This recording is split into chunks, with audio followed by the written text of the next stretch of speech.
Assalamualaikum warahmatullahi wabarakatuh. Pada kesempatan ini kita akan melanjutkan materi yang sebelumnya mengenai pengenalan Microsoft Word. Pertama-tama kita akan buka Microsoft Word-nya. Di sini saya akan menggunakan Microsoft Word 2016. Kita pilih blank dokumen. Setelah kita mengenal dan mempelajari tampilan dari Microsoft Word, maka pada kesempatan ini kita akan menggunakan beberapa menu yang ada pada menu bar ini yang sering digunakan. Antara lain adalah menu File, menu Home, menu Insert, dan menu Layout.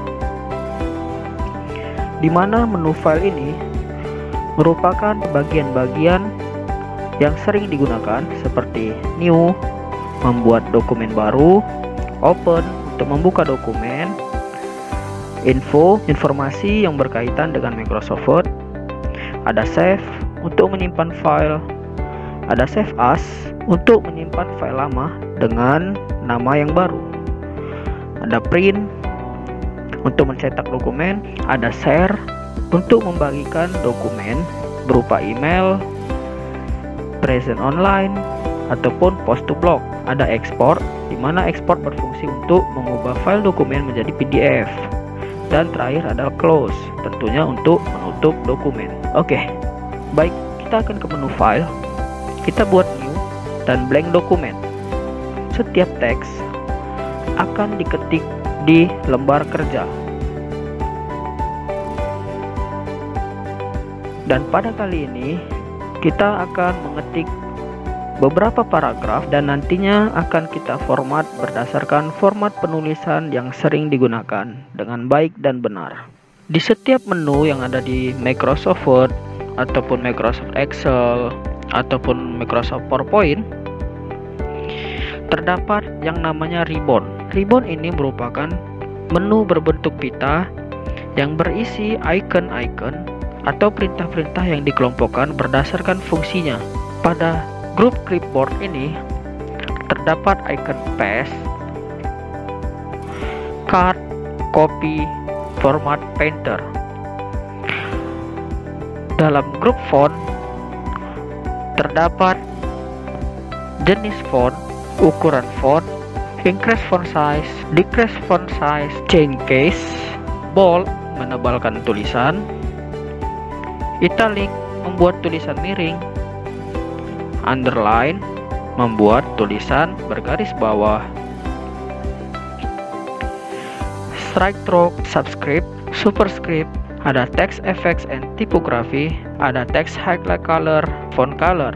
Pada grup paragraf terdapat bullets, numbering, multi-level list, aligned left, center, aligned right, justify, line and paragraph spacing, shading, dan borders. Pada kali ini kita akan mempelajari bagaimana cara mengubah format tulisan.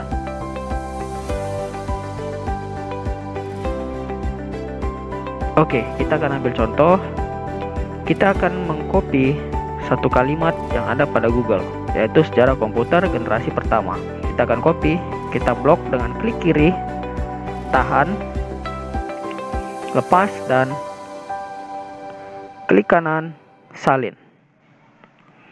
Kita arahkan ke Microsoft Word, ke lembar kerjanya, dan lalu kita paste. Ini adalah format default yang kita copy pada suatu blok tadi. Kita akan mengubah jenis tulisannya. Caranya adalah kita blok beberapa kata, lalu kita ke font dan kita cari Times New Roman. Boleh juga kita gunakan jenis font yang lain, yaitu ada Cooper Black, Rota Sans, Comics, dan banyak lainnya. Kita pilih Times New Roman dengan font size 12.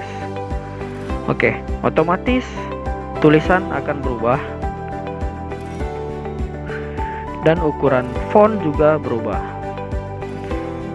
Bagaimana cara kita untuk merubah seluruh font? Caranya adalah kita arahkan kursor kita ke arah kiri sebelah huruf S, Lalu kita tarik sampai ke bawah, klik dan tahan. Kita lepas dan kita arahkan ke font size Times New Roman dan kita ubah ukurannya menjadi 12. Pada tulisan sejarah komputer generasi pertama ini menggunakan tulisan cetak tebal, yaitu menggunakan icon bold. Kita akan merubahnya menjadi tulisan biasa. Caranya klik dan tahan atau blok sejarah komputer generasi pertama, lalu kita arahkan icon blok dan kita klik bold, maka dia akan balik ke font biasa. Begitu juga sebaliknya, jika kita ingin membuat jenis tulisan ini bold atau cetak tebal, maka kita akan blok satu paragraf ini dan kita arahkan ke icon bold, maka satu paragraf ini akan menjadi tulisan cetak tebal. Lalu kita akan membuat satu paragraf ini menjadi cetak miring. Caranya kita blok satu paragraf, lalu kita arahkan ke icon italic lambang I, lalu kita klik, maka tulisan tersebut menjadi italic atau tulisan miring. Setelah italic, kita akan mengubah satu paragraf ini menjadi bergaris bawah keseluruhan. Caranya kita blok lagi satu paragraf ini, lalu kita arahkan ke icon U atau underline, lalu kita klik, maka satu paragraf menjadi underline atau bergaris bawah. Oke, sekarang kita kembalikan semuanya seperti semula. Kita klik underline, kita klik italic, dan kita klik bold, maka semuanya akan kembali seperti semula. Sekarang kita akan gunakan icon strike through. Sebagai contoh, kita akan blok lagi sejarah komputer generasi pertama, lalu kita arahkan ke icon strike through, lalu kita klik, maka tulisan sejarah komputer generasi pertama akan bergaris di tengah huruf tersebut. Pada kali ini kita akan menggunakan icon chain case, di mana chain case ini berfungsi untuk membuat huruf kapital pada kalimat yang terseleksi. Sebagai contoh, kita akan seleksi lagi sejarah komputer modern dimulai oleh Charles Babbage pada awal abad ke-20. Lalu kita arahkan ke chain case, kita pilih sentence case. Sentence case berguna untuk membuat huruf kapital di depan kalimat. Tentu tidak ada perubahan karena huruf S-nya sudah kapital. Oke, sekarang kita ubah menjadi huruf kecil. Kita blok lagi sejarah komputer modern dimulai oleh Charles Babbage pada awal abad ke-20. Lalu kita pilih sentence case, maka pada sejarah dimulai dengan huruf kapital. Lalu kita pilih lagi lowercase, di mana semua huruf akan berhuruf kecil. Lalu kita pilih lagi uppercase, di mana semua huruf akan kapital. Lalu kita pilih lagi capital each word, di mana setiap kata dimulai dengan huruf kapital.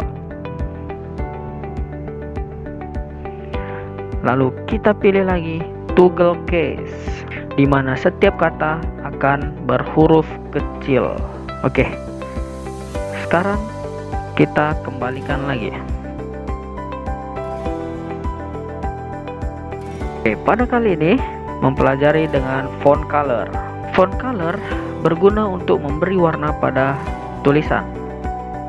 Sebagai contoh, satu paragraf ini kita akan membuat tulisannya berwarna merah. Pada text highlight color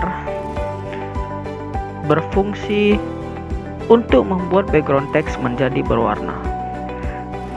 Oke, sebagai contoh kita akan beri backgroundnya warna kuning. maka otomatis background pada teks akan berwarna kuning. Lalu kita ubah lagi menjadi warna hitam, maka otomatis background pada teks akan berwarna hitam. Kita lanjut ke grup paragraf.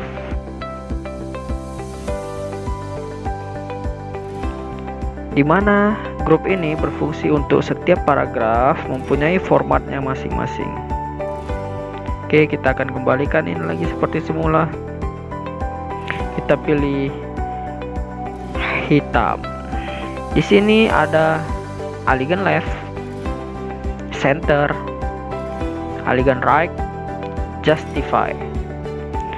Keempat ini biasanya sering digunakan untuk merapikan paragraf.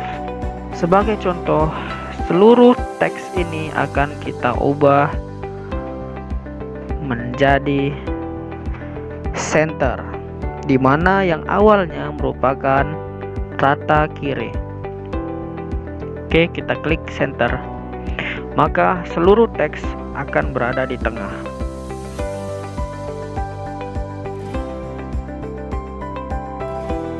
Lalu kita ubah menjadi rata kanan, yaitu align right, di mana seluruh teks akan berada di rata kanan.